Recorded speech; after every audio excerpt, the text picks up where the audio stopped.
Hello, welcome to Wings and Wishes, and today we're going to be talking all about how to create an energy sphere.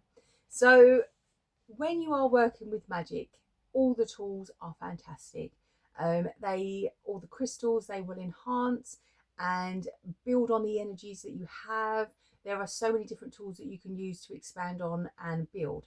But essentially, whether you are doing healing or you are doing any kind of spiritual work, all you need is yourself. Everything that you do, you can do without any other tool. What I will say is the different tools are great because they will heighten the energies that you have. They can contain and store the energies that you are working with, and they can also, by performing certain rituals or ceremonies or your certain way of doing things, it gets you into the right mindset. So they are great for getting you into the right headspace to work with magic or to work with the spiritual realms. So literally for as long as time can be, everyone has always lit candles because it is a way to access and connect with the spiritual realm. So we will light our candles now. You can use music. You can use drumming or angelic music or the sound bowls, the singing bowls. They are always a great way to bring a frequency up within the room when you're working. The sage, like the smudge sticks, have I got any to hand? Oh, this one is pretty much almost gone. But you can see I've got the raw sage that I use, but you can use incense sticks or the little cones. They are just as good for clearing an area of any negative energy, and that will prepare the room. The fragrances and smells will help to heighten everything and to build a clear space. You can also use the Florida water. I use this on a daily basis. I go through so many bottles of this, it's ridiculous. But this is a fantastic way to clear energy, especially if you're working on a person and then going to another person, or if you're working on yourself and then working on someone else. It clears the energies in between. But I find just the fragrance of it, as soon as I smell this, I know that I'm working. As soon as I put this on my hands and my body, I know we are in business. I normally put all my crystals on. Today I've only got my rose quartz. I wear this. If I don't feel like myself. I feel like a part of me is missing. It feels like I've lost my arm or something. But everyone is different. They will have certain things that they gravitate towards, things that they are just drawn to. But essentially, you don't actually need anything to perform spiritual work, to perform healing, to connect with the other realms. It just heightens and makes everything easier. And it also, as I say, gets you into the right headspace and gets you into that feeling, all right, we are in business, we are moving forward, this is what we are doing. So with that said, first of all, we are going to work on how to create the energy sphere itself using our hands. And then we are going to contain it. Now, preferably, when you are working with the energy sphere, it is a great idea to have something circular that you can contain the energy in. So you're not trying to put it into like a wand form in this stage to send out the energy to a certain direction. We're wanting a muted all over. Say for instance, if we're working with protection, we want to protect an area, this will work and spread and cover the whole house, room or area that you are looking to work with. If you was going to go with a wand, you could do a sphere but send the energy itself into the wand for healing. So then you can use that on certain areas. Say for instance, if someone has an abscess or an ulcer or a certain targeted area where they are ill, then you can use the wands to direct the energy of exactly where you want it to go. But for our purposes today, we're going to create a simple energy sphere to do with healing, but you can translate that and use that for wealth. You can use it for harmony in the house, to remove negative energies, protecting from anything outside coming in. So you can program the sphere for anything. But as I say, today we're going to work with protection, and then we are going to store it. I'm not going to use this. I'm going to use something so much more exciting. So that is something that you can use.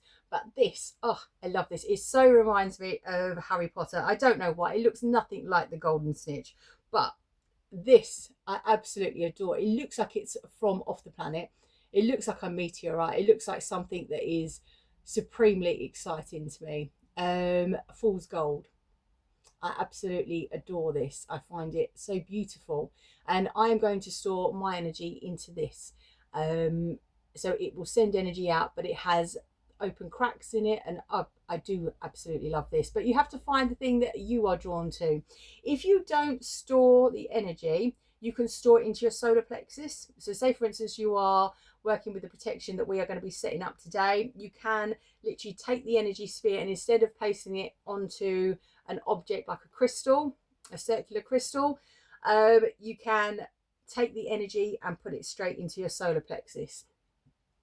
So what we're going to do first of all is you're going to want to, oh sorry, get comfortable, build on your energy. So a great way for you to start turning energy on and to start working with it and feeling it moving around your body is literally, you can do it standing up with your knees slightly bent so that you're straight, but with your knees just slightly bent so that they are soft. You want soft knees. You don't want to be dead posture, completely straight and sturdy. You're not in the military. We're trying to have a flow going through the body. So stand up, slight bend of the knees, or you can sit down, which is what I'm going to do today. I'm in a sit down mood today. So we are going to relax here and sit down. And what you're going to do is put your hands out like that. So they're just in front of your stomach area. And within literally, well, I always get it within a straight away, but it can take a little bit of time. But you'll start to feel an energy coursing through your body. If you close your eyes and concentrate and just notice your breath, notice your hands, and notice how you're feeling, you'll start to feel an energy forming, and it will be in the form of like a tingling running up and down your arms. Your fingers might start fizzing, you might feel a heat generating, but you'll feel something. Once you've got your hands and they are fizzing and you've got the energy and that you can feel it working, you bring them in closer together and hold round. And then what we're going to do is you move your hands slightly backwards and forwards, and you should start to feel a pressure. Once you're feeling the pressure, that is the energy that you're working with building. Once you've got that energy, then you're going to then start to mold it. And the reason that we use your hands as well as your intent is everything that you create, everything that you make, from a sandwich to a cup of tea to an outfit, anything that you make at all, you are usually using your hands in some way. So we are already pre-geared to be doing something that we've seen in our heads that we want to make. Cheese sandwich, always nice. And then we make it with our hands. So when you're working with the spiritual realm and working with magic, it just works so easily along that lines. So you're creating it, so you've built your power up, you've brought the power here, you're moving your hands backwards and forwards. Once you've started to feel that energy, sort of compress it in, and then you're sort of moving it round to shape. And then what you can do is keep one hand round and sort of keep moving until you can really feel this energy. Keep chopping and changing and moving your hands. If you need to, go backwards and forwards if you feel it starting to fade. And then once you've got it in so that it feels really fizzy, you've got a pressure there. It's almost like you're actually physically holding something, that there is something there. You know something's there. That's when you set your intention. And you can call on the archangels, you can call on the dragons, you can call on ascended masters.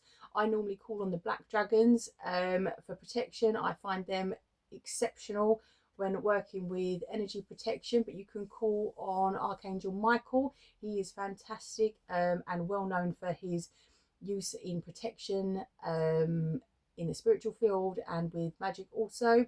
So you can call on Archangel Michael or the Black Dragons, and you can ask for protection for yourself within your home or wherever it is that you want. And you want to focus this energy. So you're asking for it in your mind with the person or entity that you are connecting with, and that you are sending that energy, that intent, that thought into this sphere.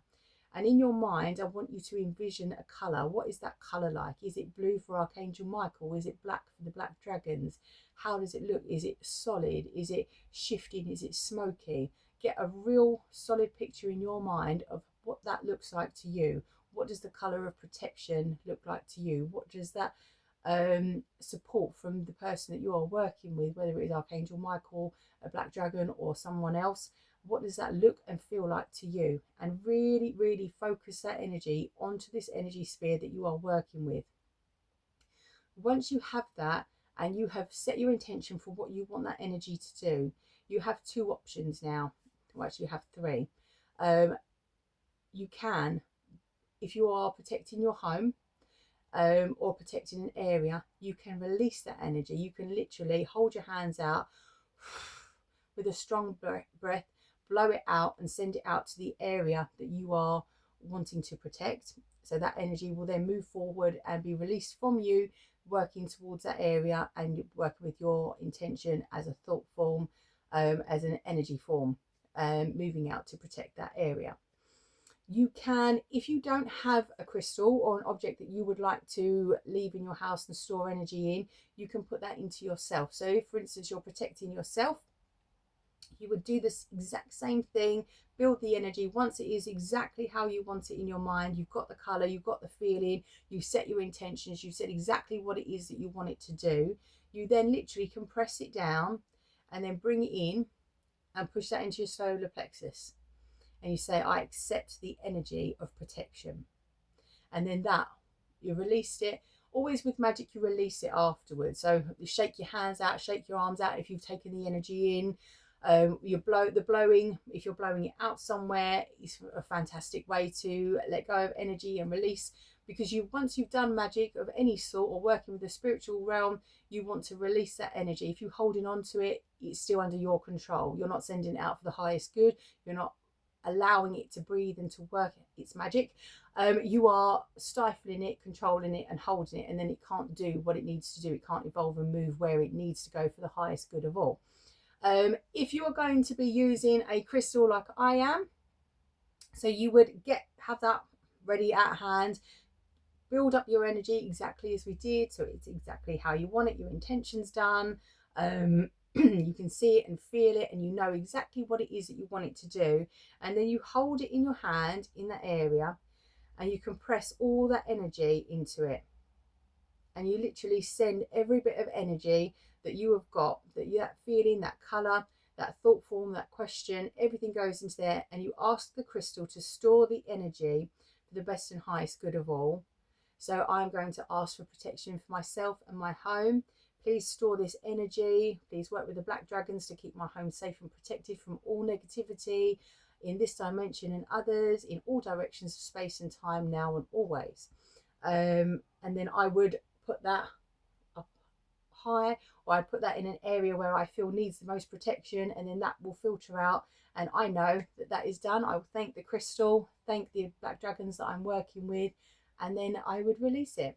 So I hope that works for you. I'd like you to comment below, let me know whether you've tried the energy sphere, if you've set it for protection or what you've set it for, whether you blew it out to someone or an area, or whether you've put it inside yourself, or whether you have a crystal that you really wanted to store it with, and what your experience was with it. If you like the video, drop a like and let me know how you got on. See you soon.